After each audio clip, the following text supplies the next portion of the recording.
We'll work on that.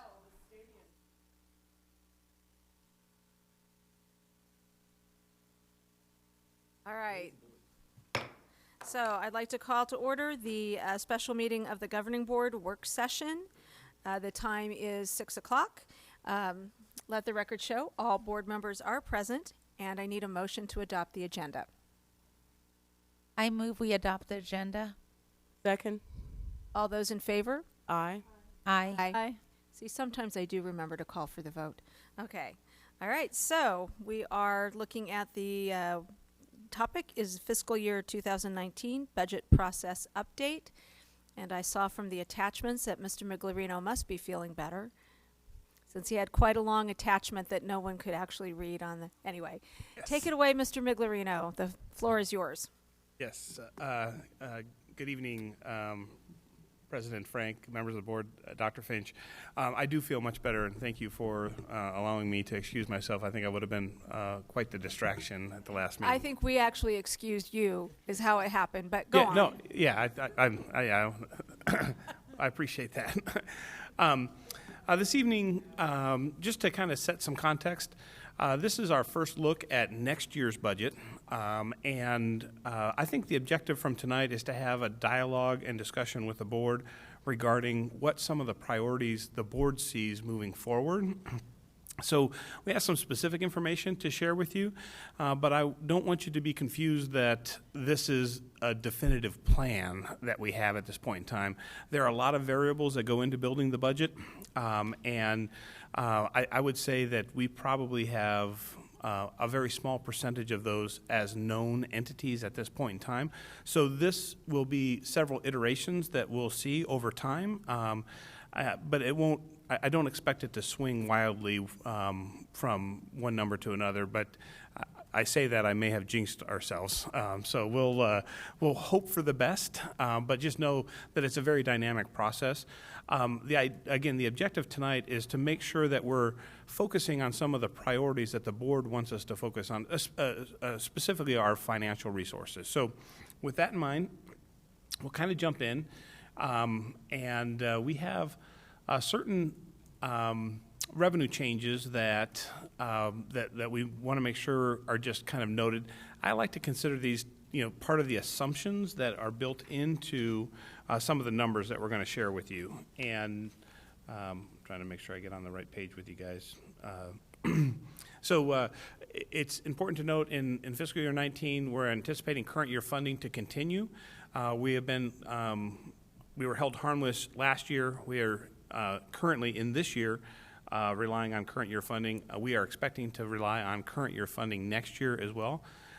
And the reason for pointing that out is it makes it a little bit higher stakes affair, because we have to guess at the number that generates the we have to guess at several numbers that actually generate the revenue or the resources that we have. So that's part of the process now. Is there's an estimate of what the number will be next year, and if we guess too high, then we will be forced to reduce our budget to make up the difference during next school year.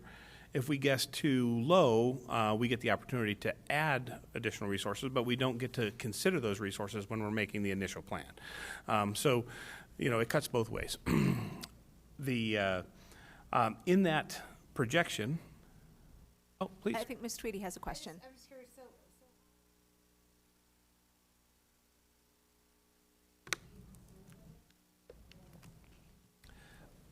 So, President Frank, Ms. Tweedy, we are, at the present time, I think we're somewhat conservative in the estimate of ADM, average daily membership, at a 0.5% reduction, because just as a, comparison, we had programmed in a 1% reduction in this current year, 2017-18.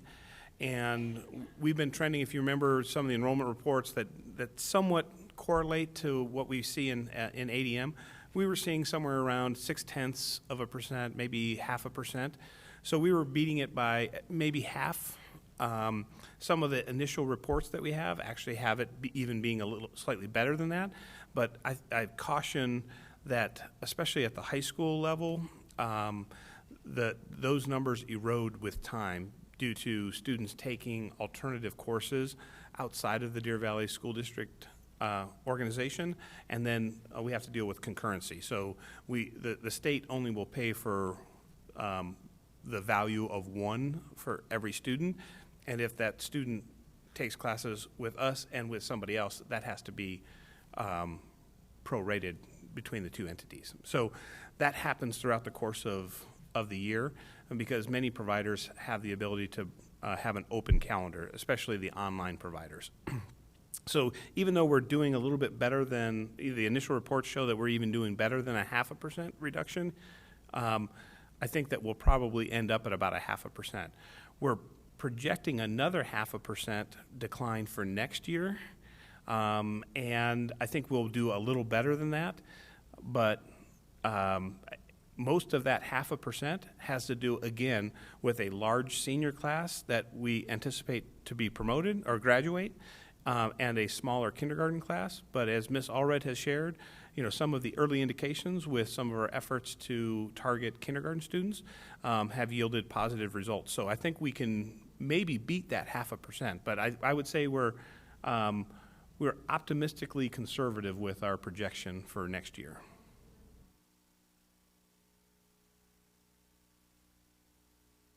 If I get to pick, which I don't, the five of you collectively get to pick, I would prefer to add money to the budget than to take it away, especially in the course of the year. But I think it is important to note, if we guess too low, we run the risk of not being able to allocate resources in that particular year as part of our plan. So we don't want to miss the number one way or the other in any type of extreme, because, like I said, it can cause a problem in both cases. But you are correct, in my opinion. The better of the two options is to add money back in than there would be to try and take money back out. And I think there's been in the media a local elementary school district that's contending with that and having some challenges. Just as a reminder that that's not us. Yeah, and just, word to our friends in those neighboring districts are that our hearts go out to them. Group B weights are unverified at this point in time, and I think this is probably something that we haven't talked about previously because this also is is exasperated by the current year funding, but we have an issue with reporting some of our Group B weights, and these are Group B weights include a lot of different categories, most of which are special needs populations, and that includes everything from specific grade levels, specific special or specific disabilities that a student might have. So it's a broad group of people. It's not just special education, and we're having an issue getting our data accepted by the State Department. And so we have been working feverishly about that. I'll speak a little bit more about this, but at this point in time, our Group B weights are unverified. We are using the highest inflationary percentage that we have seen published. That's 1.8. For comparative purposes, both the JOBC and the governor's budget, they were using 1.77 and 1.79 respectively. But we have seen a recent published report that 1.8%, so we're trying to leverage as much of that as possible since that is a recent report. A small increase in the M&O override funds, and that's due to the inflationary amount. If we lose students or a decline in ADM, the M&O override, since it's a percentage of the total, would go down. But due to the inflationary increase, that actually ends up being a slight increase on the M&O override. We have a decrease in the use of cash accounts. The 5 cash accounts that we use are the same dollar amount moving forward. The big difference in fiscal year 19 is this year we have $500,000 of community ed cash, which is some one-time money that we targeted. We're not relying on that moving forward into fiscal year 19, but that's certainly something that can be discussed. And we also are realizing $150,000 less in our athletic participation fee due to the fact that we have a provision that allows the schools to waive that for hardship.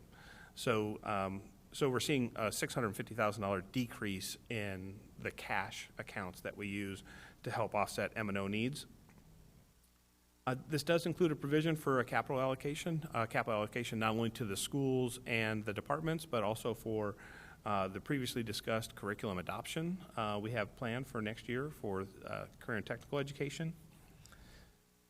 It does continue the state-imposed reductions of district additional assistance, although this is one of the things that you'll see in our projections moving forward that is likely to change. It was part of the governor's plan. It's not getting a whole lot of discussion through the legislative process, so we're anticipating that that will be reduced, but in our initial plan, it's not, it won't show in our baseline number, but we'll show you what the impact could potentially be. We are seeing a decrease in our projected carry forward using the January latest M&O report. So that's comparing last year's goal book to the January report. We tend to improve the carry forward over the second semester. So that could likely, that delta could decrease over time and likely will decrease with the May budget revision for this year because, again, we're doing much better on the ADM side. So as we put back in the difference between the 1% we projected for this year and the actual, let's say that ends up being even 0.6, that difference will actually end up in this year's budget, and if it doesn't get committed in this year's budget, it can be carried forward into next year. So that could be a significant amount. A word of caution about carry forward, you can use it once, right? I mean, you know, you add it in 1 year, and if you spend it next year, then you don't carry it forward. So it's just one of those issues that needs to be contended with when considering carry forward. It doesn't include any legislative enacted revenue changes because none have been finalized, and the classroom site fund allocation is still unknown. That is expected at the end of March, that allocation, and we account for that separately, but wanted to make sure that everybody's aware it does not have, it's not included in what we're speaking about tonight. Ms. Tweedy has a question. Please. The Group B weights unverified, is that, I've heard about from a few people, is that including the MIPS money I've been hearing that we weren't able to receive, or is that something different? No, President Frank, Ms. Tweedy, the Group B weights, although they can have an impact because we do need to report students to be able to qualify for the Medicaid and public schools reimbursement, the Group B weights being unverified has to do with us getting the information reported to the State Department of Education about the student populations that we have within our special needs population, as well as any other Group B weights. So they're cousins, but they're unrelated to what we're sharing in terms of the budget. The MIPS budget itself is one of the 5 cash funds that we use, 50% of the projected balance, and that amount, including the MIPS dollars, is included in what we're projecting and sharing with you tonight. Is there an issue with MIPS? I just was hearing in 2 different places there was an issue with MIPS, and I thought that's what you were talking about here. So I'm just trying to understand: is that related? Is there a problem? There are some discussions because the MIPS program is a federally a federal reimbursement for services that we provide to certain students, and there have been some discussions that maybe that is something that's being looked at the federal level to reduce that or restructure some of those things, and that could potentially reduce the revenue that we receive. Because we use 50% of the projected budget balance within those 5 cash funds, it could be a problem in a future year because we would still have 50% of the projected balance moving forward. So we would have a year from when they enact a change, if it was to significantly reduce, for us to include it in a future budget plan. There's no issue with the reimbursement this year then? I'm not being given correct information. I just double checking. Somebody was telling me, well, 2 different places, that there was some kind of issue and we might be delayed on getting the MIPS revenue. Is that just not true? Okay. Okay, thank you. We don't know of an issue, and we should know, or at least Ms. Mock. So that's why I wanted to make sure I turned around and was able to see her affirmative head shake. There is a timing issue when it comes to Medicaid and public schools reimbursements, but no different than what it's been in previous years. We do have a new provider that is helping us with the billing of that, but again, that has been an improvement, in my opinion, with Go Solutions as compared to our previous. That's actually what I was going to add. I'm going to invite myself up, Madam President, Dr. Finch, and governing board members. With our new provider that we have for our software, we've actually been able to, I think, increase within the same school year the amount of monies that we see from MIPS. With our former provider, we would see a lag of about 1 to 2 years before we saw full payments for the services we were providing, and we are tracking that. The provider that we have actually looks at the data on a monthly basis, and we meet with them on a monthly basis, and they bring to our attention any issues that need immediate assistance. So actually, I think from our perspective, we are monitoring it, we look at it monthly, and we're seeing an increase. Thank you very much. Do other board members have questions at this time before Mr. Migliorino moves on? Ms. Fisher? Okay, I'm just trying to look down the line and, okay, all right.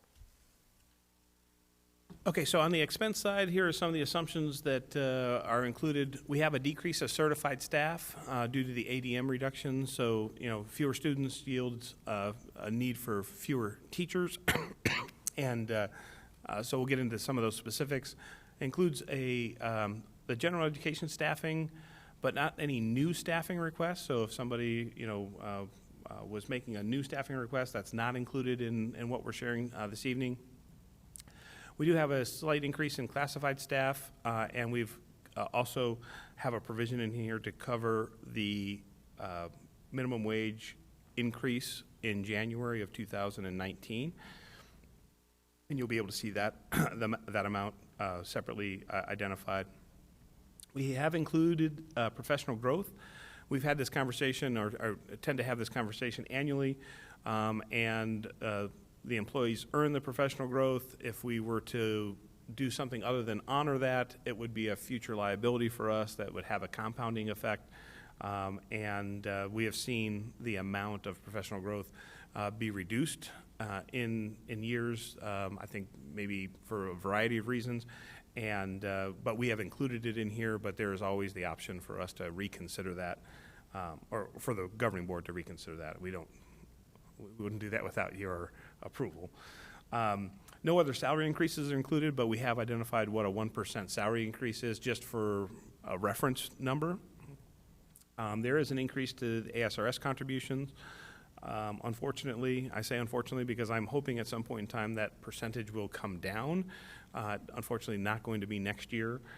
So a slight increase to both our employees and to us as the employer, since we match those funds. So just a quick question. So then a portion of that will come from our budget, but then that will also impact employees' paychecks as well. Correct. President Frank, so it has an impact on both the employee and the employer. We have accounted for the employer increased cost in what we're going to share with you, but have not accounted for the employee increase. Okay. We have included the proposed benefit committee recommendation. We are continuing to work with the benefit committee. We have kind of a tentative agreement right now. We've been meeting in a virtual manner using email. And I think that we're real close to being able to finalize the benefit committee recommendation. I don't think we'll have it available for the governing board meeting next week. And since we don't meet again until April, I have relative assurance that hopefully on that April 10th meeting we'll be able to bring the benefit recommendation back to the governing board. that'll help us to begin the process for open enrollment so our employees can make decisions for next year for their benefit offerings. And then, as I mentioned previously, it does have a $4.4 million capital budget that's included, which includes the school allocation, department allocations, and the curriculum adoption. And then the note at the bottom there does not include the Budget Committee recommendations, nor any NST recommendations. Those processes are ongoing, so just a reminder that those are still in the works. Also doesn't include any other, either some staffing committee groups that are working currently, and doesn't include any changes related to those as well. So just a reminder, since I mentioned the Budget Committee, their recommendation, this is a slide from a previous presentation. So, and these are kind of in a priority order for the group, meaning a meaningful salary increase for all employees, certainly noting teacher salary was supported strongly, as well as dealing with the salary compression due to increases in minimum wage. Instructional, making sure that instructional time or any additional instructional time is needed for students in need of academic help. Continuing to explore efficiencies, adding additional capital revenue opportunities, or exploring those additional capital revenue opportunities. Could be a capital override, future bond, those types of things, and supporting extracurricular activities, which include one of those comments are specifically to ensure that we have a full-time athletic director as a suggestion. So again, that was just the Budget Committee recommendation. Just as a reminder, none of that has been included in what we're going to share with you this evening. So a lot of numbers here. Wanted to make sure I got my quota of small font into the presentation. On the revenue side, you can see that we have a reduction of $943,000. The lion's share of that happens to be in the change in the district additional assistance allocation in the capital budget, as well as I'll point out that the change in Group E weights is almost $1 million. We think that some of that can be recaptured when we correct the reporting issues that we have with reporting those student populations to the Department of Education. On the expenditure side, the reductions are even greater at $1.2 million, so we end up with a net change of positive $345,000. I've noted the number of changes in staff, so a decrease of 21.8 FTE on the certified side, increase of 11.8 on the classified staff, which is mainly paraprofessionals, if I remember correctly. And you can see that the increase for Prop 206 is noted there at $362,000 to go to the for the January required increase. Even in a conservative estimate, we are projecting a positive budget balance as we start the discussions for the developing of next year's budget. And so here are some additional, projections that we're tracking. I mentioned before that the governor has talked about partially restoring district additional assistance, and based on his proposal, which still needs to go through the legislative process, that could be as much as $3.5 million for us for next year. If we're able to correct the Group B population reporting, I'm just putting back in here the $981,000 that was taken out before. So there's $4.4 million without any other potential legislative changes, which doesn't include the 1%, the second 1% for teacher-only pay. So last year was 1.06%, and it was a one-time payment. There's been discussion about that 1% doubling for next year, so it'd be 2%. And I think that might be as much as 2.12% if they double the 106.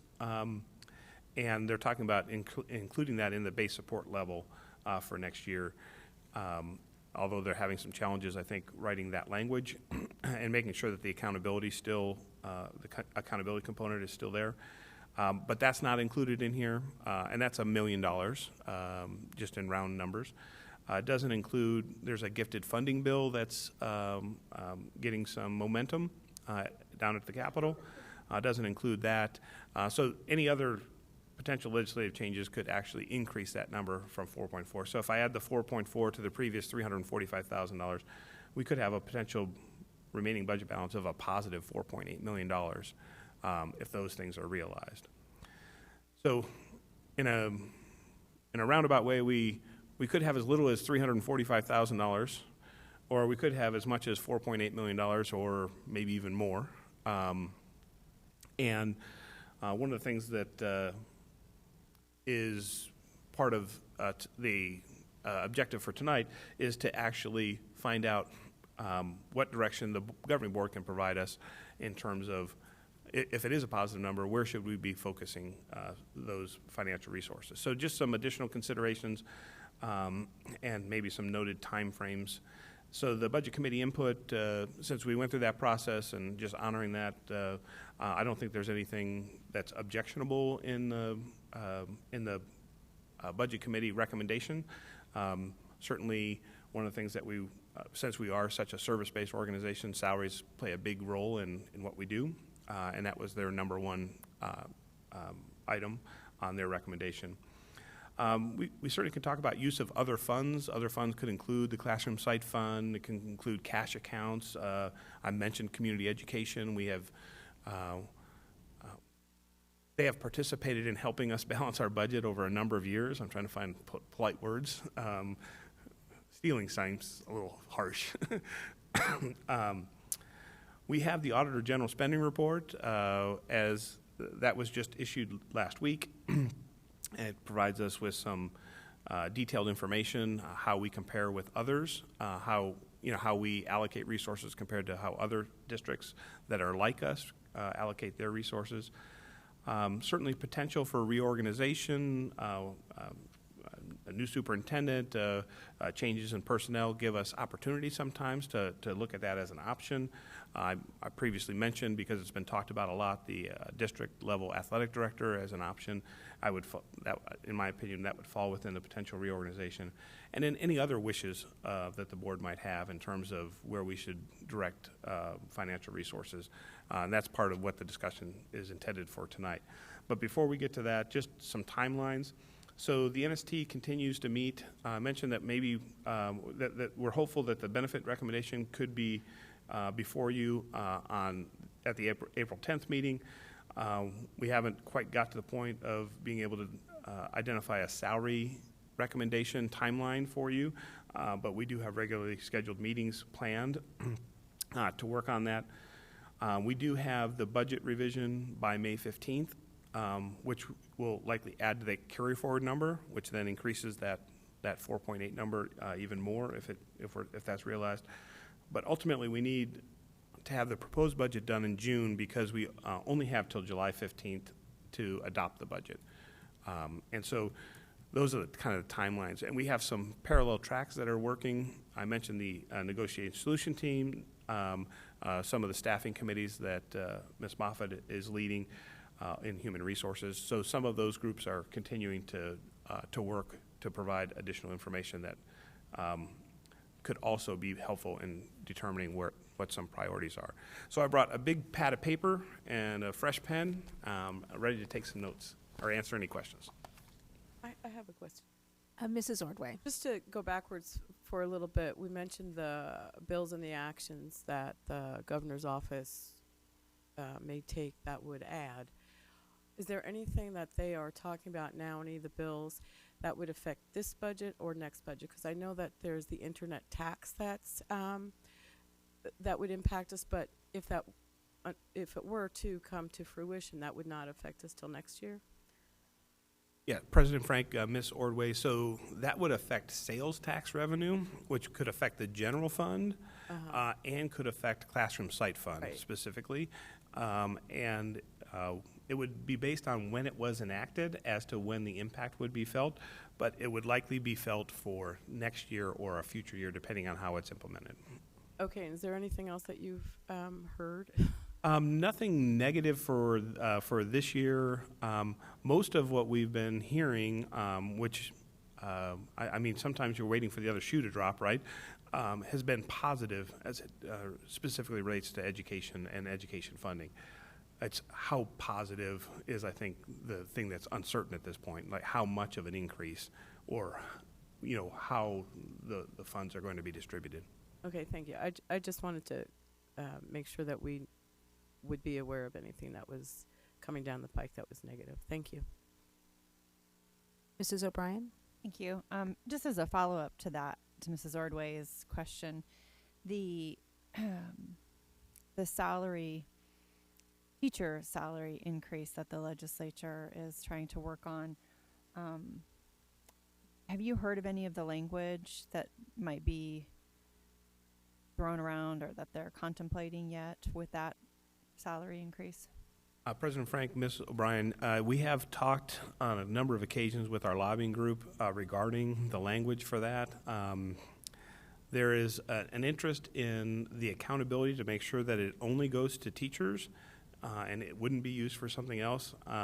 And there's been an interest to roll it into the base support level, specifically by the governor, because he wants to make it a salary increase as opposed to a one-time payment. And until it's in the base support level, most of the districts that I've spoken to don't feel comfortable with it continuing in future years if it's out on its own as it stands for this year. So it's a fine balance between ensuring the money goes specifically to teachers. So we have offered a couple suggestions through our lobbying group, and I'll just say that none of them have been accepted at this point in time. Okay, can I follow up on that? Please. I guess what and I realize we won't know until it's passed by the legislature and signed by the governor. Is there any talk or discussion about limiting the school board? So if they pass that 2% or the 2.12% for teachers, and let's say our district said we wanted to give 3% across the board, that 2%, we'd give one additional percent, I'm saying, and 3% to the rest. Is there anything like that would prohibit us from doing that? President Frank, Ms. O'Brien, no, I haven't heard of anything that would prohibit us other than the restriction that the money would have to be provided to teachers, and we'd have to be able to evidence that somehow to them. Okay, and then I have a follow-up question related to the,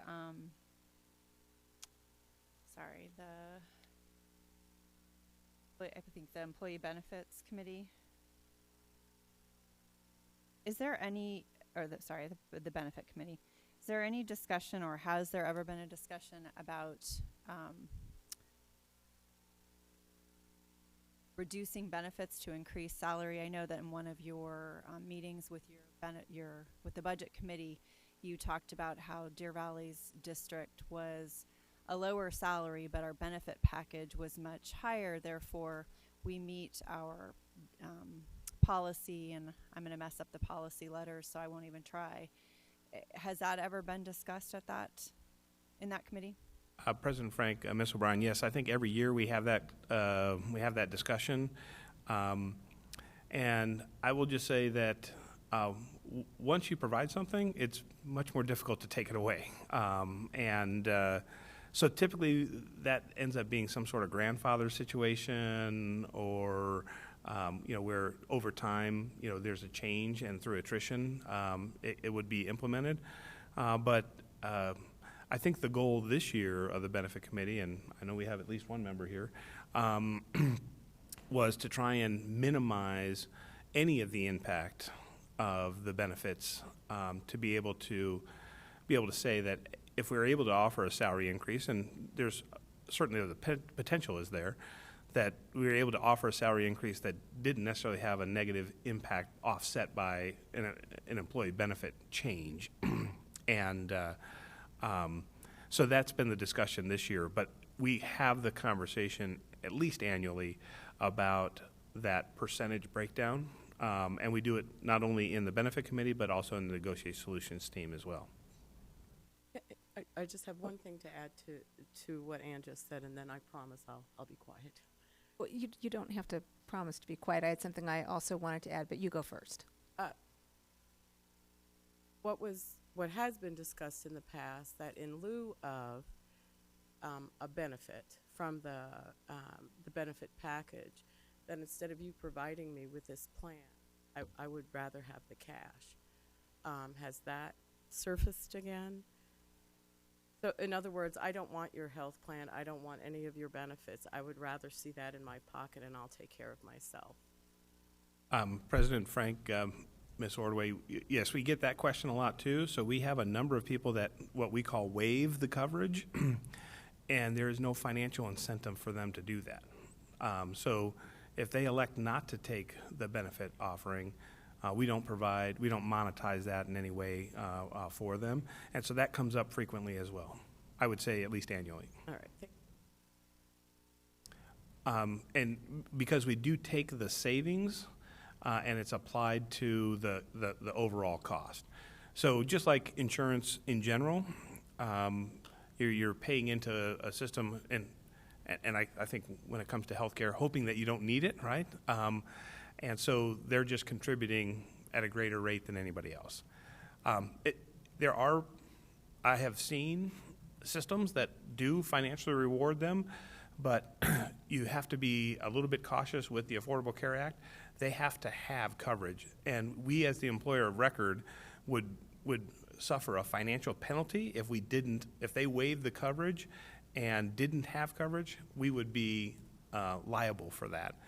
And especially if we offer a financial incentive, it's hard enough for the ones that we waive now, but if we offer a financial incentive for people, you get some adverse selection, meaning that the people that likely don't need the coverage at all are most likely to waive the coverage because they would rather have the money. Well, it seems to me that you're just really robbing Peter to pay Paul in the scenario of reducing benefits to put more money in the paycheck, because generally when you reduce benefits, there's going to be an increase in costs to employees. Maybe not all employees. It won't affect all employees the same.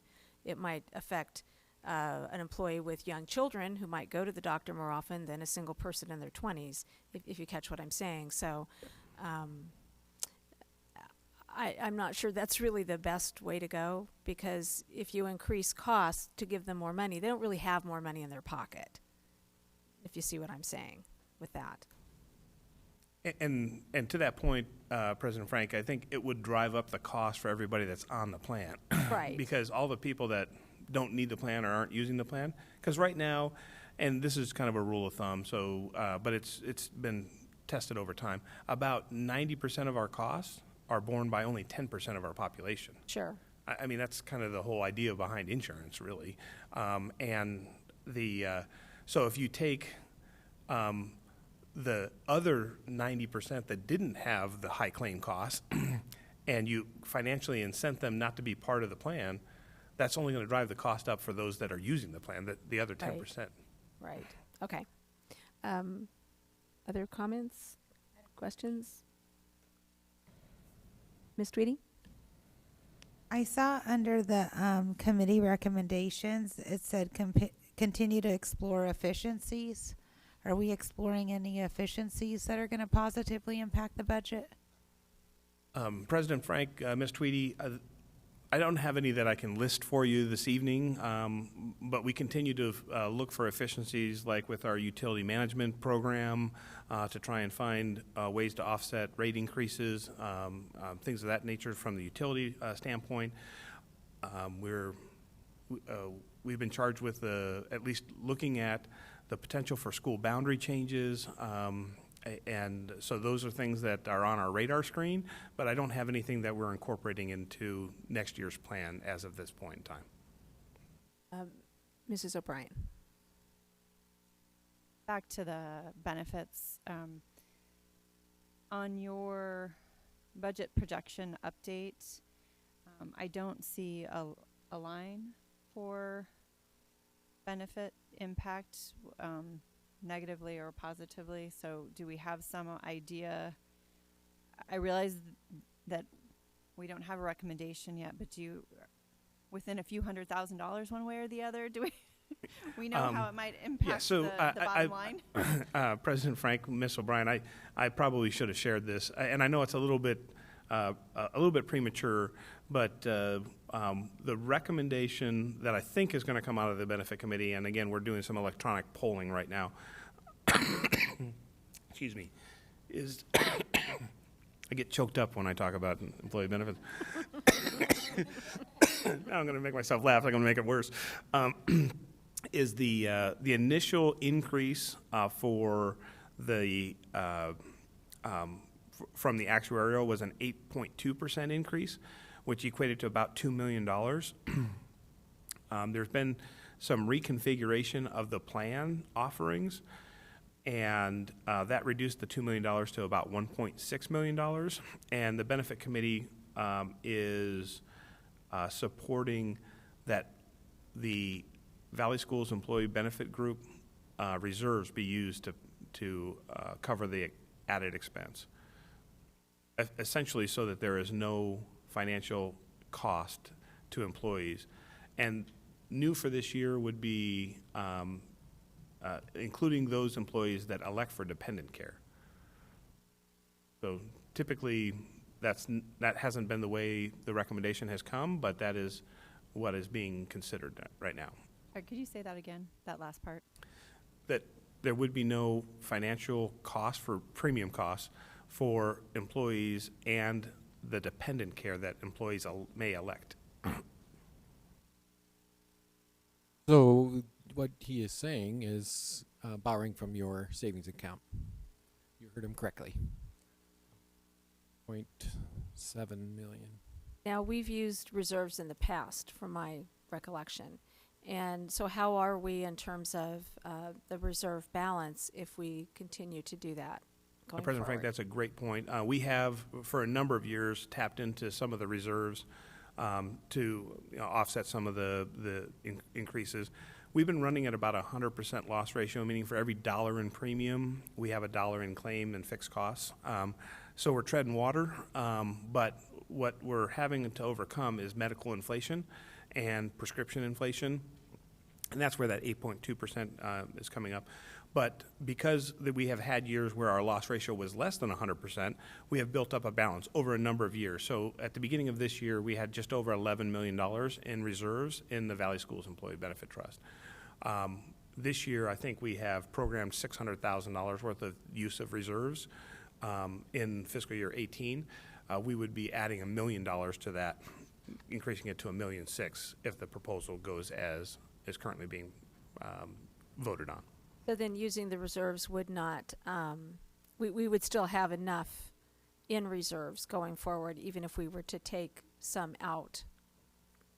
Yes, so I don't want to use the word excess, so I'll try and find another word.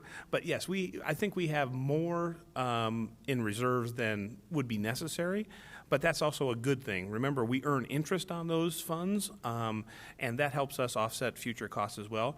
The big cautionary thing that the Benefit Committee has had great discussions about, I think because they understand this quite well, is that we are artificially creating a value of the actual cost for the benefit. So we're not changing anything in terms of expected claims. So next year, we're going to see $1.08 in claims for $1 worth of premium. Bless you. Because the medical inflation is probably going to be realized, right? And we're only going to be putting in $1, and we're going to take the other 8 cents from reserves. At some point in time, the reserves go away. If we continue down that path. But we're comfortable with the $1.6 million because of the buildup that we have in reserves. So we're comfortable making that recommendation, but we're cautionary in that that can't be a long-term strategy. One of the things that I continually remind the Benefit Committee, and they remind me, by the way, they're very good about this, is that we have to find a way to change what we experience in claims if we want to have a true positive impact. So the more that we can focus on employee wellness, maybe changing up how claim dollars are actually spent. So more on preventative care than dealing with symptoms after the fact. Those types of things are positive things. Not only positive because we're doing a greater benefit to our employees, but we hope that would help reduce costs. So we're thinking of some very creative ideas around that, and we need to implement some of those to realize different results. Yeah, I know the county, my current employer, has quite a robust wellness incentives and wellness campaign. So they do give employees financial incentives for completing certain wellness activities and things of that nature. And again, that would also reduce sub costs, a lot of other benefits to having our employees well and on the job rather than at the doctor's office. So, Ms. Tweedy. I have actually a few questions, but the first one was, so when we're spending our reserves how is that impacting our bond rating, and then how does that impact us when we have to sell? President Frank, Ms. Tweedy, that's a great question. And because our reserves are held in trust at Valley Schools, they're not part of our financials reporting. So it does not affect our rating. It would affect our ability to pay future claims. Remember, we are self-insured, so and we buy stop-loss insurance in case something catastrophic happens. So over $300,000, we're covered with reinsurance. But we could have, 1,000, 2,500, or $250,000 claims, and that would add up rather quickly, and we'd be on the hook for all of that. Because they wouldn't pierce the $300,000 threshold for reinsurance. That's very unlikely, by the way, so I'm not trying to exaggerate the situation. But we are self-insured, so we have to have some level of reserves. And, suffice it to say that we'd like to see at least 25% of annual contributions to be able to make sure that we can meet any future obligations that we have, but it would not affect our bond rating. And I think you might be remembering that I provided some information previously about our latest bond sale that's going to happen tomorrow morning, or be finalized tomorrow morning, that the rating agency had some concerns about some of our deficit spending. That's the use of our cash accounts that are already incorporated in the plan again. And until we get that in balance, that will affect our bond rating and likely cause us to have to pay a higher interest rate for any bonds that we issue moving forward unless we get that righted around. So what's the financial impact of paying a higher interest rate? I'm just trying to understand what the bond rating's doing to us financially. Yeah, so we were fortunate enough that Queen Creek School District actually sold bonds in the same week that we sold, so kind of a like-to-like market. They went a lot longer on their duration than we did. They went out 20 years.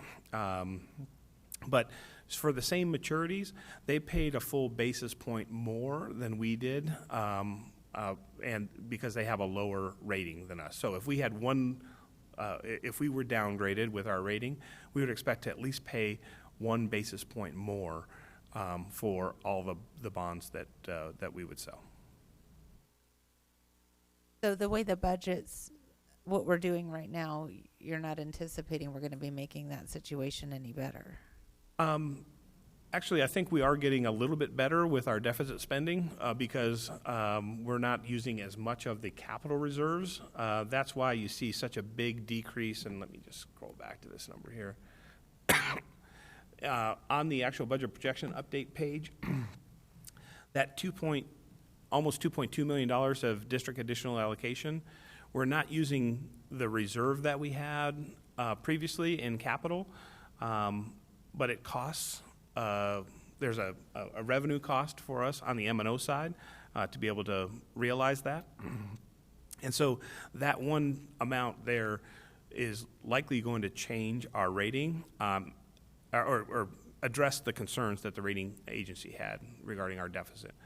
And just so it's noted, the impact that a rate change would have would affect the tax rate. It doesn't affect the available resources that we have, but it would increase the taxes, in my opinion, unduly on the taxpayers. They would be paying a higher interest rate, a higher tax rate for the same dollar amount that we could issue at a lower rate if we're able to maintain the ratings that we have.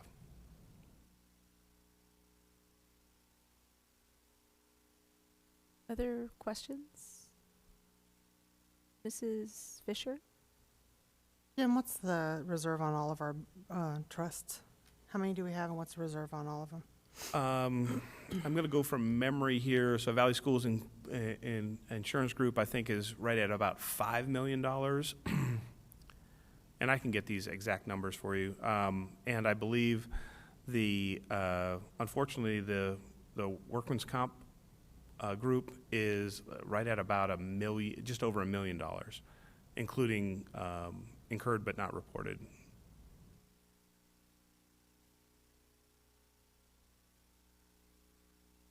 So if you didn't ask this, but if you wanted to ask, which of those are concerning Which of those are concerning? Oh, that's a great question, Ms. Frank, President Frank. The workman's comp pool or the workman's comp group is the least of which and has the most volatility in it. So we actually were at Valley Schools earlier today working on some strategies to try and reduce workman comp related claims. Again, we're self-insured there. I feel that we have a duty to have a safe workplace for all of our employees. And when employees get injured on the job, unfortunately, we not only lose the productivity of them being at their position, but we also pay all the expenses related with them being rehabilitated from whatever injury they received. So I'm just curious, has there been any data looked at in terms of like the most common types of claims or the most frequent injuries? President Frank, yes, we have a great deal of information related to workman's comp claims, both frequency and dollars as well as location. So how many people slipped on a wet floor that wasn't marked like I did 4 years ago? I think I just remember seeing the number at, I think it was 16. In the Well, report. I'm glad you didn't say one and it was you. Yeah, no, it wasn't one. By the way, I think that is our highest category of employee-related injuries, is slip, trips, and falls. Because the reason I was asking, I don't know that, I know 11 million sounds like a lot, but it's being invested and it's paying back. The whole point to a self-insured trust is you eventually get to an equalization point where your investment is covering your cost. We're not there, correct? President Frank, Ms. Fisher, no, we're not anywhere close to there. Yeah, so basically we've borrowed a lot for a district of this size. Considering there's investments and there's a return on that investment, and so I don't think these are particularly large numbers, and I really am not comfortable with us borrowing any more, because I just think we have to make sure that we can employ everyone, not just this year, but in future years, and insurance. The other question I have with the benefits, when you're talking about the potential for the families of, one of the things the Affordable Care Act has in it is, especially if both adults are employed, allows the other employers to potentially charge, which it's kind of hidden down in there. And so a lot of corporations are not allowing, if your spouse's company offers benefits, you have to take them, or they have to take them, even if everyone else is on yours. So I'm just a little concerned if we were to go that route, we would do more damage to ourselves than if we, took any other option. I just think, but that's taking any more from where we're at from that is a bad move. So if possible, I would like to make sure that we're able to pay in a little more if we're going to be covering additional costs, or at least kind of consider that in our budgeting. President Frank, Ms. Fisher, I don't disagree with you. I think one of the reasons that the Benefit Committee is considering what they're considering, and sometimes I feel like maybe I'm a lone voice in some of the fiscal conservative aspects of the Benefit Committee. I think there's a great understanding by the committee, so I don't want to misrepresent it. But I think the issue is that whenever we've been able to offer a salary increase for our employees, in which there are also benefit changes, it diminishes that. So I think this is a way of being able to try and communicate. We've done everything we could as an organization to not only provide a salary increase, hopefully, for you, but not have that be diminished by an increase in benefits. And I think that was the goal, or at least I'll call the rallying cry of the committee, at least the majority of the committee. Are we not also looking at an increase to their ASRS contributions? You mentioned that earlier in the presentation. So if the cost of their benefits also increased, then it would be that plus the increase to ASRS. President Frank, yes, we're cognizant of it. We're hoping that there's going to be a salary increase that is greater than the increase on the Arizona State Retirement System. I like, and I know people don't necessarily agree with me on this, but I like to think of the ASRS contributions as a forced savings account, right? Because you're actually just paying yourself. So even though they'll say that's an increase to them, it's an increase that goes into your account. It's just a forced savings account. And True. And because we're matching it, it's actually, you're getting more of an increase. So I think, although I don't know that I'm winning this argument, I think I can at least make the argument that it's actually money that is yours. I think that's a much harder, I don't disagree with you at all, but it's a hard argument to make when people are seeing their money that as actually in their paycheck has gone down. When your numbers have gone down, it doesn't feel like an increase, even though, as you say, the money is going into their retirement. Ms. Fisher, did you have? Just one more. Okay, go ahead. Will we know the percentage of increase on the benefits, or will we know the increase on the benefits and the ASRS before we set the budget? Because, I mean, we need to know the increase, I guess, before we set the raise. So if let's say we want to do a 5% raise, and then we have a 7% increase. I don't know. I know those are unrealistic, but. Yeah. President Frank, Ms. Fisher, yes, we know the ASRS contribution increase currently. The Benefit Committee, as I mentioned, is working through that recommendation, and it is on track to be in front of any salary increase. And at the present time, based on what's being proposed by the Benefit Committee and what's known with ASRS, I think we have the ability to be able to offset that with salary increases based on, and I'm making some assumptions, right, that we're able to get the Group B weight verified. That in and of itself is probably a 1% increase for our employees if it gets utilized in that manner. And if the benefit recommendation goes as is, there's zero increase. The increase on ASRS is 0.3%. So 1%, I mean, it would be a net 0.7% actual salary increase for employees, with 3/10 of that being a forced contribution for their savings account. Dr. Finch. I'm going to chime in here on this too. I agree with Ms. Fisher that I think what you don't want to happen is to create a cliff, a fiscal cliff. So I like to, even in years of plenty, if you want to call it that, if this is what it looks like, it's heading that direction, I like to mitigate that cliff and turn it into a hill, because I don't think, in general, benefits and the medical benefits are going to go down into the future. The cost is only going to rise. So it might be a $600,000 this year, $1 million next year. It's going to be 1 point something the following year. And so if you keep kicking the can down the road, you're creating. To say it's irresponsible is a little bit of a stretch, because obviously it's a slow-moving object.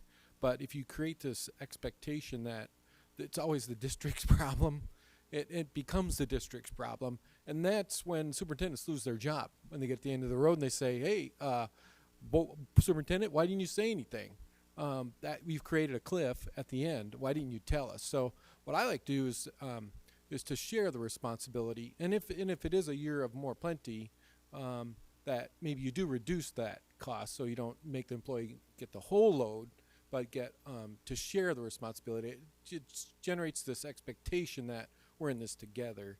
So that's my general thought on creating fiscal cliffs. And I just don't want to be 3 years from now, and now it's 2 point something, and we'll be out of that 11 will go fast, is my thought. I just think everybody's creating cliffs. We have too many cliffs. If we take our benefits and they become a cliff, we have 301, and as many promises as politicians make, they don't always keep them. And when if becomes or, and then we end up in lawsuits. And so if we were to hit multiple cliffs at once, what would that do to our teachers? If they lost the additional salary, that cliff, boom, they're out that. Then we have the benefits, boom, they're out that. Then what are we going to do? And we can't cover those kind of, the state is creating cliffs for us. We can't add our own to it, I guess is kind of where I'm coming from. Mrs. O'Brien, did you have I do something? have a question. Mr. Miglerino, for how many years now, if you can recollect, have we, I guess, covered the benefit increase with using reserves? President Frank, Ms. O'Brien, I don't recall a year in which we covered 100% of the increase with Okay. reserves. It's always been a blended approach where there's been some premium increase, some plan changes, and some use of reserves. And I think we have used or incorporated the reserves for, just going from memory, at least the last 3 years. But never at 100%.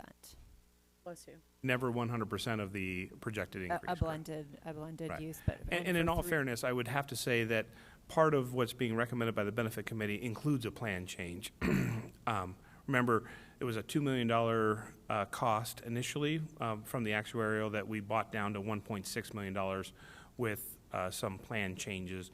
It doesn't change the copay and deductibles on our PPO plan, but we're consolidating our high deductible plan into one plan.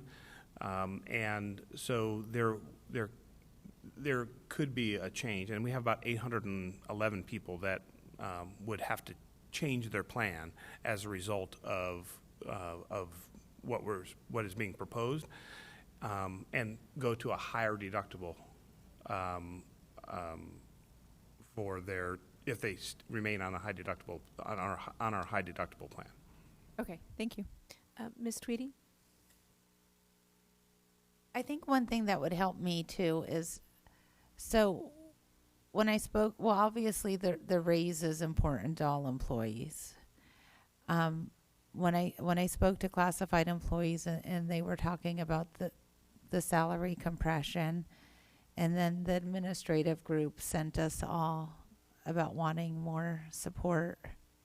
And I've seen different situations this year with not having an athletic director, and I think things that, I guess it would help if we knew how much all of these things would cost to address. I mean, we know, because I mean, even in a perfect situation, I think we would want to address, or at least I would want to address all of these, or at least to some degree, can we address all of them? President Frank, Ms. Tweedy, that's a great point, and I think the goal tonight isn't to maybe share some of those, but I mean, obviously we have some of that information because it's things that we've heard more than once. It's not the first time these have come up. But I think the goal tonight is to maybe get a list of all those things that we can bring back to you with more information about what those actual hard costs would be, so that, again, to maybe find what kind of objectives do we want to see with some of the financial resources. For specifically the athletic director? Well, added together, if we address salaries, if we address salary compression, if we address the athletic director, Yeah, so and the additional administrative support for the campuses, if we added all that together, those are needs I keep hearing. I mean, I would like to be able to address them all. How much do they cost? Can we? Yeah, so President Frank, Ms. Tweedy, we do provide what I would refer to as a fiscal note when somebody does, make a request. So we create a cost for that. The staffing group that you mentioned, there is an identified cost associated with it. I think it's actually been reported two different ways. So I think it's underreported in one way. So just a point of caution there. But we can provide that information. I think what would be helpful to know is what other things do we need to include, and I'd be happy to take that list right now. And maybe as a conversation starter, we can maybe flip to the heat map. I just wanted to point out a couple things. So this is the large 11 by 17 piece of paper that I've kind of connected to your packet there. This is how we knew you were feeling better, by the way. Yeah. And we saw this. I get, this is a little bit of a confession maybe, I get a little giddy when the auditor general report comes out because we get some more data to look at. And so we have our 5 comparable districts here, as well as our district, the state averages, and then the comparable. So those are the 5 district averages that are in the far right column. Just in terms of overall, red is not desirable. Green is desirable on this heat map. What I'd like to point out for our district, we were able to significantly increase our spending.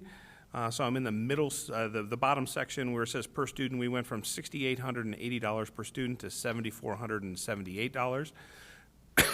The reason I'm starting there is because we have the double impact of Proposition 123 in fiscal year 17. So remember, Prop 123 was voted on in May of 2016.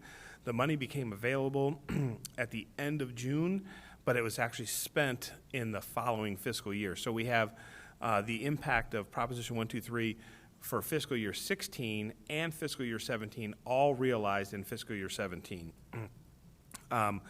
That is likely true for most of the districts, although I don't know all of their Prop 123 plans. But that's not unique to us. It's not like we withheld the money and everybody else was able to spend it. Everybody got the money too late for it to be effectively spent in fiscal year 16. Whether they spent it in fiscal year 17 or not, I couldn't swear to. But even with that increase, you can see that a good portion of that, 1.5% increase in our instructional spending, we went from 58.5 to 60%. So we're spending a good portion of any increase is going towards instruction. And I think it should be noted that the average teacher salary, although there are some questions about this because it is kind of a self-reported number, our average teacher salary did go up slightly, but it's still orange relative to the other comparable districts. And I think the way that we're able to have a smaller average teacher salary but still increase instructional dollars is because we have smaller class size. And that's represented in the 17.2, which is above the average teacher salary at $45,022. You can see that some of our comparable districts are as high as 19.3, and that's a big difference, by the way. Don't let those small changes fool you. When you multiply that out of over 34 or 35,000 students, there are some real dollars associated with that. Could you repeat that, Mr. Miglorino? Sorry. But I was just going to say, not that this is right or wrong. It's just how we have decided to spend those dollars moving forward. Could you explain that again, Mr. Miglorino? So that in order for us to increase instructional spending to 60%, which, by the way, is only 0.1% below Gilbert, which would take us to second in the state for committing resources to instruction. But in order for us to increase instructional dollars and have a lower average teacher salary, it is a result of having lower class sizes.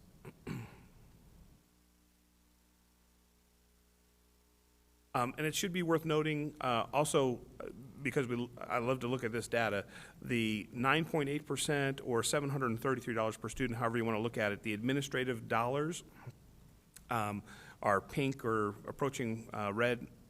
That specifically has to do with increases that we had in the between 16 and 17 for salary increases that we gave to everybody across the board, as well as an increase in our other post-employee benefit responsibilities. So we offer continuing health insurance reimbursement to retirees that have worked for us for at least 15 years previously until they're Medicare eligible. That expense alone was $3.1 million in fiscal year 17, and many of our comparable districts don't offer that benefit. And so due to a recent change in the USFR, that has to be reported as an administrative expense.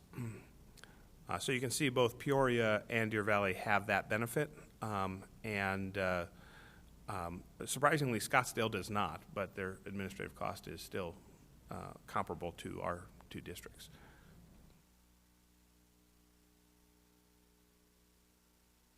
So it's also worth noting that the instructional support percentage is, I think, the lowest amongst all of the districts. Oh, I'm sorry, it's not lower than Gilbert's, but near the bottom. We're second from the bottom in instructional support. Again, not that there's anything right or wrong about that, it's just how we have divided up the available resources that we have, different than the 5 districts that are comparable to us. I know this is a shameless plug, but we did make some improvement on the transportation costs. So we beat that pretty hard, and we've been making some concerted efforts there. So just a shout out to our friends over in the transportation department. Well, you did go from red to orange year over year, so we'll just go with the colors. Yes, I should have said, but not Because necessarily. I'm a nerd like you. I pulled the whole thing down. I pulled out certain schools, and I've been playing for years. But it's a hazard of our profession. Yes. So I share this because this could also help us prescriptively to look at, what some of those, what some of the focus should be. It's difficult for us to change the other post-employee benefit plan because that's an inheritance, I like to call this. That's a commitment that we made to those people. We have changed that. So moving forward, anybody hired after July 1st of 2009, that benefit is not offered to them, but we are still paying for that expense as we continue to have people that qualified previously for it. So that's something that that is difficult. Most people have argued that if you tried to make a change for that, there is a legal battle ahead of you if you attempt to do that. But it would also have us maybe consider, even though it was contrary to what was included in the budget committee recommendation, that class size should be preserved, because it's the discussion from the committee was that provides a competitive advantage, or it's one of the things that parents look at when they're searching options. But our staffing is providing a greater number of individuals. So this is the old adage, you can pay more people or you can pay fewer people more money. In our case, relative to our comparable districts, we're paying more people less money than fewer people making more money. Again, not that anything is right or wrong, just something that is different than some of the other comparable districts. Ms. Tweedy. One thing that would be helpful in understanding that a little better is I would like to know how many specialists or teachers on assignments the other districts have, Because those are teachers that may change the average, but they're not classroom teachers. I'd like to know maybe their classroom ratios, because if they allow X amount of students in a high school class or a third grade class, I would like to see where we are on that, because this number may be different because we have more people who aren't actually teaching a classroom than them, whether they're teachers on assignment in another capacity and they don't have students assigned to them, because that number is just a division. It's not really talking about our classrooms. President Frank, Ms. Tweedy, that's a great point. So we don't have a class size of 17.2, but we have 17.2 students per teacher, assuming every teacher is counted. That same methodology is used for all the comparable districts. So it's so I've made a note of what you asked, but it's the same methodology because the Auditor General does it. But do you see what I'm saying? If they have, say, in Peoria, 28 students for a third grade teacher, and we have 28 students for a third grade teacher, then that means we must have more teachers on assignment than Peoria, and that's why it looks like that. So we are choosing to employ more people that don't actually have contact with students, but they're certified employees. So if we can get all of their list and we see what their high school class size is in eighth, if those are the same as us, then we're hiring more teachers that actually aren't working with students. I would like that information also. My first thought at looking at that was I never had a class of 17 students, and I don't even want to imagine the .2 student, what we did with that student. And you know, I have to be honest, when I got the fast facts on the district and it said class size or student teacher ratio is I think what it said of 18 to 1, I don't want to say that's false advertising, but I think a lot of parents when they see that would think the class size, and that's not our class size. So, I mean, I get where you got this number, but I think in the real world, what you really care about as a parent or as a teacher is how many bodies do you actually have in your classroom. And it's obviously going to vary from school to school depending on the enrollment.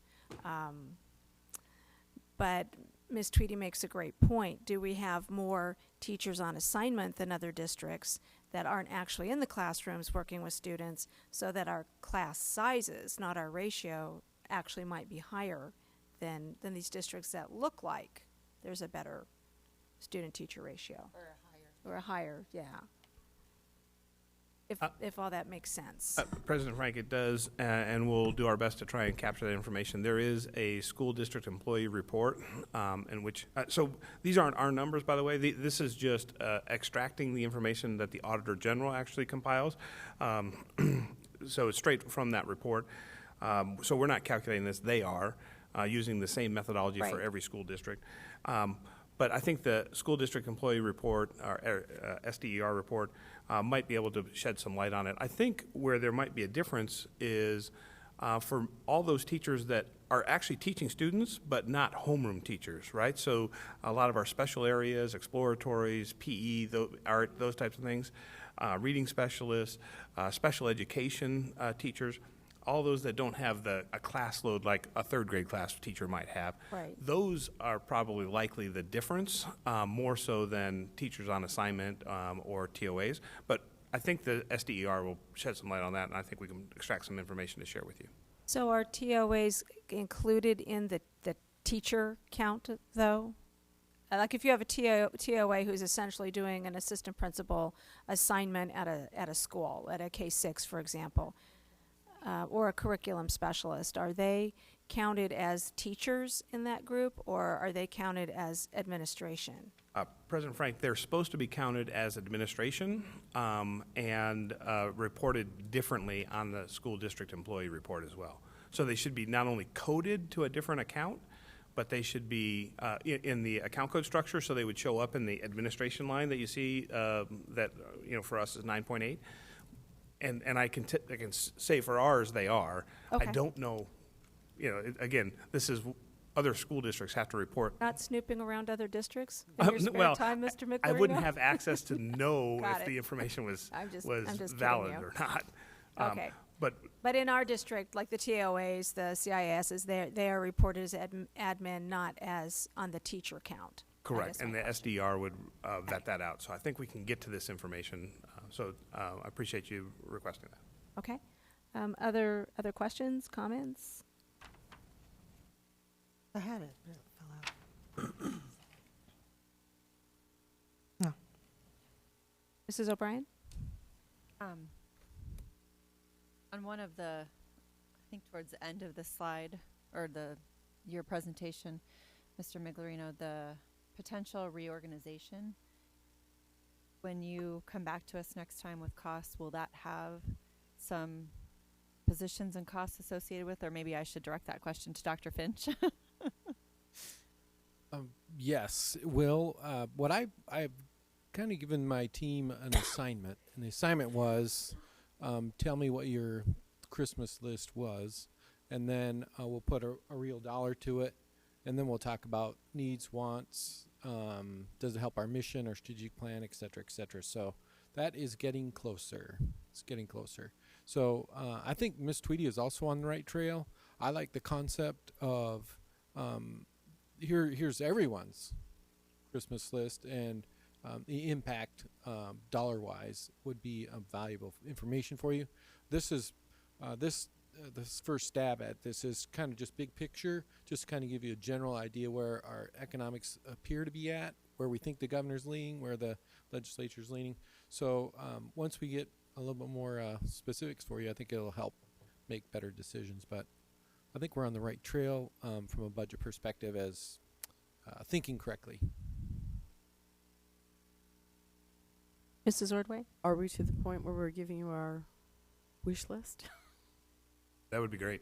Would it be? And I'm not sure where this is going to fall, but I'm looking at a counselor, which goes to my notes. If we were able to see what an increase of counselors, at least at the 712 level, would be to perhaps have a ratio of 1 to 300, 1 to 400, what that impact would be financially, and if we think that there would be a just what that would be financially, and if that is something that our administration would feel would be worthy addition. With all that's going on, I think that an increase back to maybe what it was 10 years ago might be a good idea. I don't know. Is that what we're doing now? Throwing that out? Yeah. So there you have Great. one for me. That way we can bring you a real number back. Absolutely. And also, with me saying that, I want to make sure that I'm not just saying it as a board member, but that would be something that the district would find to be useful for our students. So just throwing it out there.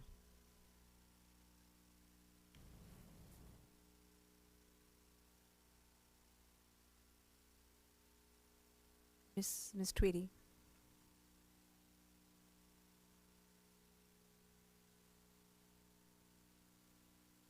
Some of the money that was unspent because we couldn't hire for positions like transportation, is there any way to use those funds to attract new drivers?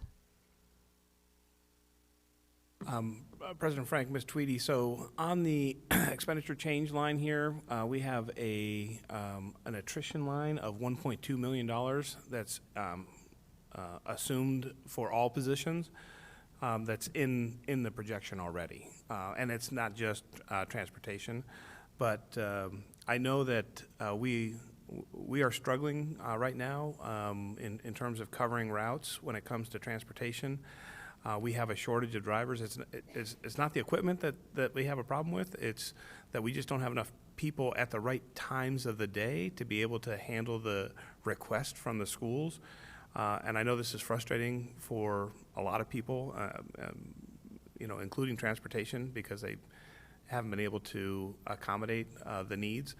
I don't know if more money would help the problem or not. I know that part of the salary and benefit study that Heimfield and Meach is conducting for us will help give us some definitive data to be able to say maybe we need to do something differently from a structure standpoint. I think I mentioned previously that just this year Peoria added 7% to their bus drivers, in the middle of the year because they were struggling with some of the same issues. Do we have a date for when we will be able to see the results of the study from Heinfeld and Meach? President Frank, that's a great question because we've been anxious to get some information. We're at the mercy of the comparable districts providing the data, and Peoria asked for an extension through the end of March. So we have a tentative timeline that I just received, I believe, yesterday, that has us with a first draft of the report at the end of April. So I don't know if it's going to help us with this particular cycle, but it definitely will provide us with, I think, valuable information once we're able to get it. Ms. Tweedy, and then I believe Mrs. Ordway. My extra thing to the wish list, and this is coming from me, and I'm just going to keep fighting this fight. What would it cost to hire enough math teachers so that we could offer the in high school, Algebra 1, Geometry 1, Algebra 3, second semester to the students who failed at first semester? That's a priority to me. Mrs. Ordway? Dr. Finch, with you talking to your department heads, with transportation, I'm sure that they've been looking at, different scenarios, strategies to do that. Would this also include his ability to say that, I know that Heinfeld and Meach is doing their study, but I'm sure he's not waiting for that. So if he were to suggest that he's seen that blank, whatever that is, dollar, he believes that would glean him employees, would that be something that he would give to you and you would bring back to us, or are you waiting until we get the efficiency report back? That's a good question. We are lucky because we have Yes, Jim we Ignorino. are. We have Jim who knows everyone. And so he can call and get this information specifically to what you ask before the report is done. And I'm convinced that he has the ability to write the report before they write it. But we want outside eyes to take a peek. But for example, to the trail you're going on, he could easily find out what our neighbors are doing with specifically to bus drivers. And we could have that number quite easily to you. And Peoria, we have meetings all the time. These groups have all the time. And we ask, what are you doing? Because we want to be competitive. Right. He probably could say it off the top of his head right now, but I won't put him on the spot. Right. But No, and I understand that you do that because we are a continuous improvement organization. Correct. So continually we're working on efficiencies. But what I'm asking you, do your department heads have that ability when they give you their wish list to include something like that, to say, I can hire people if I... So would they have that freedom to say, I think we need blah, blah, Sure. in order to get blah, blah? Definitely. That being said, we want that study, though. We want that study because, if you remember, there was it also involved technology, Sure. parapros, this bigger system. We know bus drivers are an issue. They're an issue. That's an issue. A national issue is a problem in Michigan as well. And so we know our neighbors are thinking of strategies and getting further away from us. And so as they do, that makes it more difficult for us to be competitive. So if you gave Jim the marching orders to find out what our neighbors have just on the starting for transportation, he could get that for you if you wanted to make it an issue, be a part of the solution this year. He could do that. That's a great point, and I think waiting doesn't help us. We know that's a problem. We also know our technology is a major problem. But I would say, in my mind, yes, transportation is a big issue, and any support we could add sooner rather than waiting a whole year is only going to put us further behind. Yeah, and I just asked the question because different people give their department heads, different parameters that they can bring something back. So I just wanted to know how, what their freedom was to bring you back their solution to what their issues are. So I appreciate that. Happens, yeah. If I could add another point that I don't think we've had a lot of discussion about, but in the 13 years I've been here, we have not changed the substitute teacher rate. And so another area that I think might be something for us to look at, and we've actually run some numbers on this as well, would be to maybe consider a substitute teacher adjustment, maybe if not next year, at least a plan moving forward, because at $12 an hour for $7 an hour, which is minimum wage in 2020, right?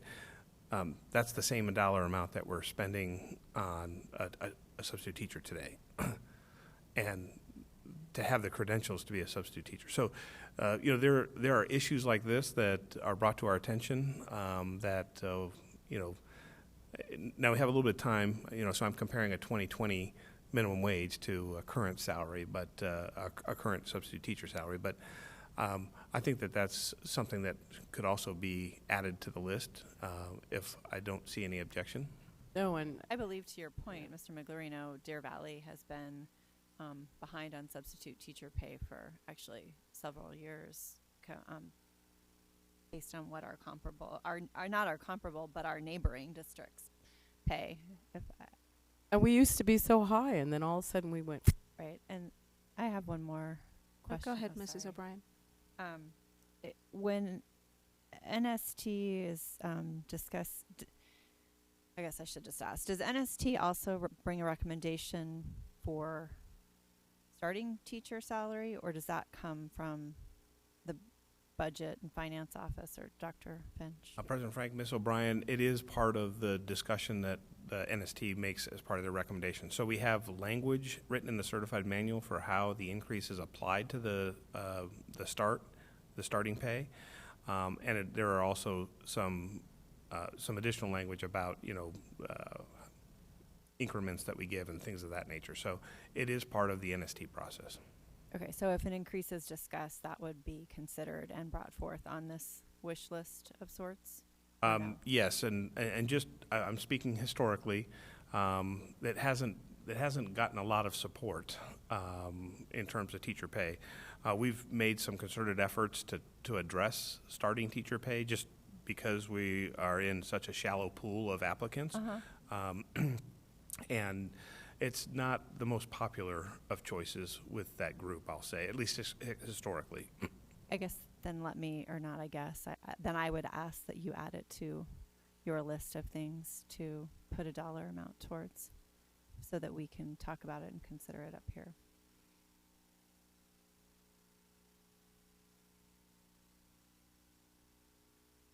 Mrs. Fisher, did you have anything you wanted to add? Further questions, comments?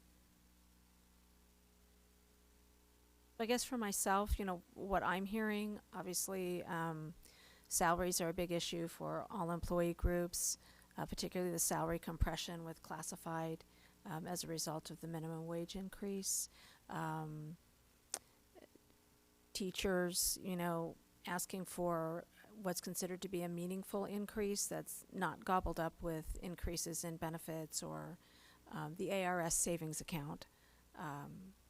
And then also what I'm hearing from school principals is the need for additional support in the terms of TOAs or APs that would really assist them with dealing with some of the behavior issues, some of the teacher issues where they can actually have the time to go in and assist struggling teachers. So those are the things that I'm hearing, and others have mentioned as well, that I would consider for myself as a board member to be a priority. If I might add too, I think Mr. Miglerino would also like, I'm speaking for him, but if you could give us a number to shoot at, maybe not today, but be thinking about, I would be really happy with this 3%, 4%, 2%, 2.5. That makes it easier for us to prioritize. If we know we want the salary increase to be X, then we can build around that, because if you look at the data, that was the number one request. So if we start with that number, then we can build the rest of the tree. But if we don't have that number that we want to narrow in on, then it makes it that much more difficult to prioritize. So be thinking about that. I don't know, Jim, I don't want to speak for you, but is that helpful? Yes, Dr. Finch, thank you for clarifying that. I think what it also helps us is we're working with the other employee groups to be able to establish at least some expectations, because ultimately the governing board gets to decide, right? But we want their input. It's helpful that we don't get expectations too far out in front or behind what the board is ultimately willing to approve. So it helps us align those things. I saw Mrs. Ordway first, and then Ms. Tweedy. I believe you had something you wanted to say. So, Mrs. Ordway. Or what you said, Dr. Finch, Jim, would it be, well, anything's possible because you can do this. Perhaps if we were looking at certified, if you could give a figure that would go next to 1%, 2%. I mean, we can all add and subtract, but if a quick look, kind of a chart maybe to see. And then also address that to certified, or classified, certified and classified, and any other group that doesn't fall under those two, just so we could see what those numbers would look like instead of having to figure it out. I'd like to say go to 10%, but I'm thinking 5 would probably be high enough because we can all multiply by 2. But if you would do that, that would be great, because then we wouldn't have to actually do all the computation, and it would be, from you. So I'd appreciate that. Does anyone think that would be Yes, helpful? please do the math for us. Certainly. Well, I'd like gym math. That's all I'm saying. Ms. Tweedy. I think one issue I have too in just saying a percentage, I don't know that the same percentage is a good idea for every single employee, because we can see we don't pay bus drivers enough. We're at a point where our students are going to have to walk miles if we don't fix it. And I'm just not, and without having that report, and then we have wage compression, but obviously somebody making 6 figures is not as compressed with a minimum wage worker as somebody making $12.50 an hour. So I don't know that a flat amount to all employees makes sense to me, but I don't know enough about how much everybody makes and how far on or off the mark compared to, or if we're able to hire people because of what we're paying. You would know that better than me. So it'd also be nice if you offered maybe even differentiated options based on some of that. And President Frank, Ms. Tweedy, just to make sure that, as a reminder, one of the things that the NST group also works on is how the raise is applied for their group. So that each group gets to identify how the raise would be applied, both as a flat amount and a percentage amount. So in the case of the classified group, they take half of their raise in a flat amount and half of their raise in a percentage increase. So we have to convert that. So if it's a 1% raise, 0.5% of that, whatever that would be converted into an hourly increase for them, and then 0.5 would be added as a percentage. So those that are making more than the average, their flat amount's going to be less, but their percentage is going to be higher. In the case of the certified, they've at least elected historically for 60% of their raise to be a percentage increase and 40% to be a flat increase. So the employee groups get to make that decision, and so we have a component that actually mitigates just a straight percentage increase for every employee. So maybe I'm thinking too, it's not maybe called a raise then. Yes, I get it. I get the raise portion, but when you say look at wage compression, that maybe is outside the raise. Or when you look at maybe having to adjust certain salaries just to be competitive. I mean, if we get this report and we're paying some positions right in line and we're paying some positions out of line, we may have to make bigger adjustments to certain positions or we're not going to fill them. So I don't know, maybe that's not called a raise, maybe it's called something else. A salary adjustment. Just a market adjustment. So then I don't know, do we want to consider a raise and then market adjustments? Because we wouldn't, I think we would need to see those costs, which is what you just asked for, I think, Ms. Tweedy, in that sense. Like for the bus drivers, we would need to know if you decided that, you know, the market adjustment would be that they need a 10%, you know, the starting needs to be 10% increase, then that number would need to be separate. And to that point, if I could get some help with my fellow governing board members, it seems like we had some feedback from counselors that maybe they're not at Market. Correct. they're not at market as well. So I think that that's another employee group that we might need to have on the list. It's a very long list. I know, Mr. Miglerino, I'm afraid you're gonna run out of paper. Oh, he brought a I pad. know he's got a whole book.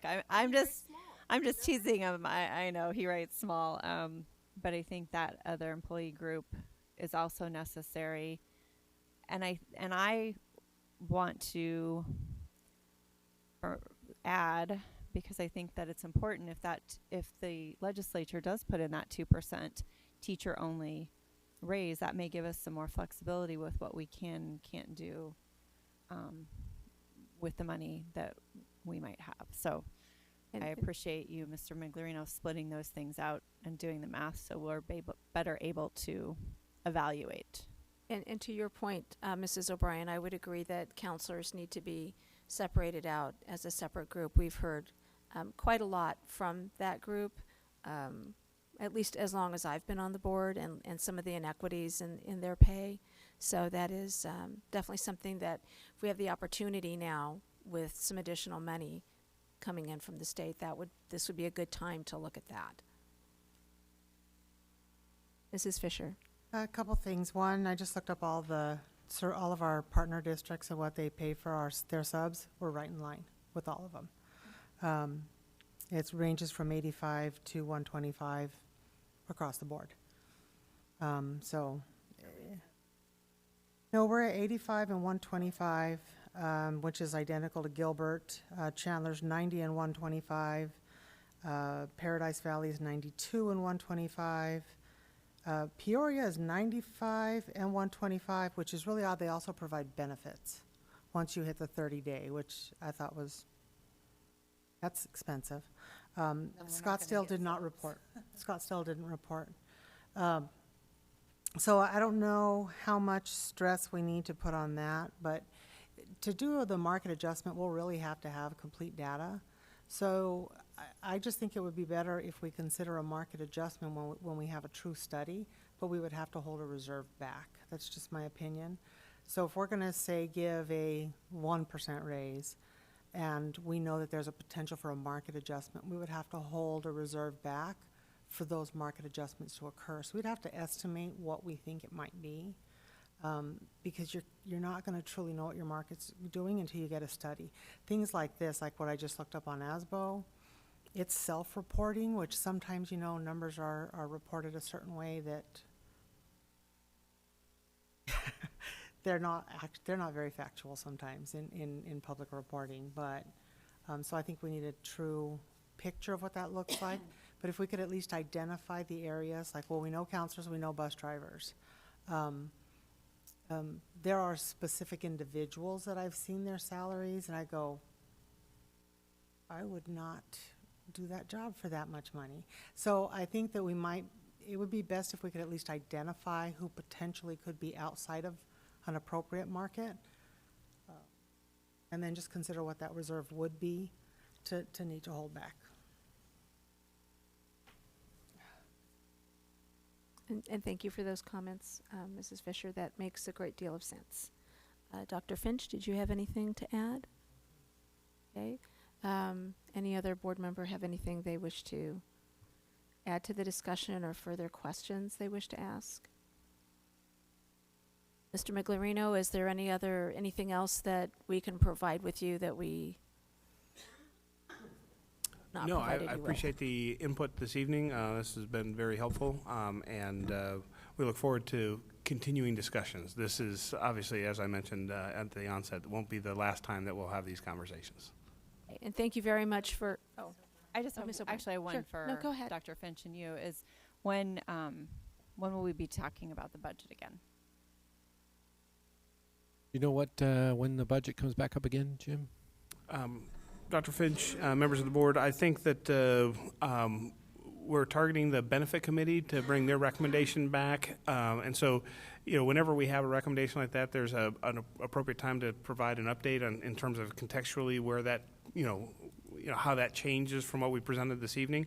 And then based on what historically, we'd love to have the salary recommendation done as early as the second meeting in April, if we can get there. And I'm counting on the legislature to honor their pledge to finish quickly so that we have some of that definitive information to be able to share. So I think in April, we're going to have a lot of discussions regarding the budget. And in May, we'll talk about this year's budget with that revision, and then probably not again until June, unless we're not at a point where we've made some of the key decisions that we need to make. So I would say I think that April is going to be a focus for us. It might, that might leak into May. It just gets confusing when we're talking about next year's budget as we're revising this year's budget, but we'll try and keep that straight. Maybe we'll use different color paper or something to make sure that it's clear. But I would think that you're definitely going to have another opportunity to discuss this April 10th because of the benefit recommendation. and Mrs. Ordway. I just had. I'm do we sorry, have a Mrs. se- O'Brien. That's okay. I just wanted to. Do we have a session scheduled for March 20th? A work session? I don't I don't think believe we so. do because think of so. spring break.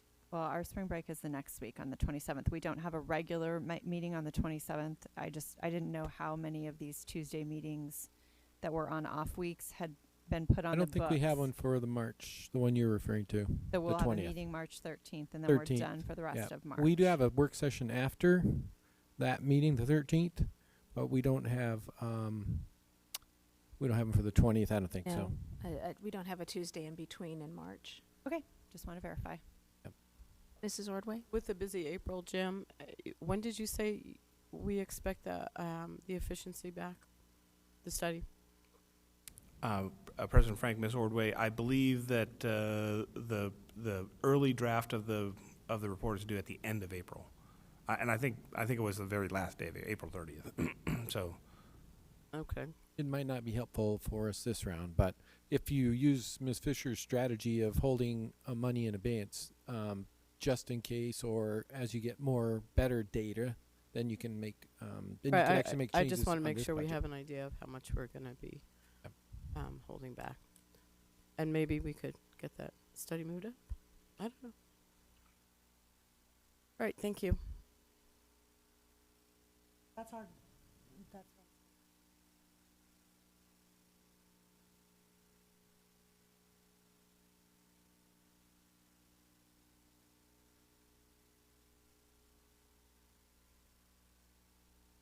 26th through the 30th.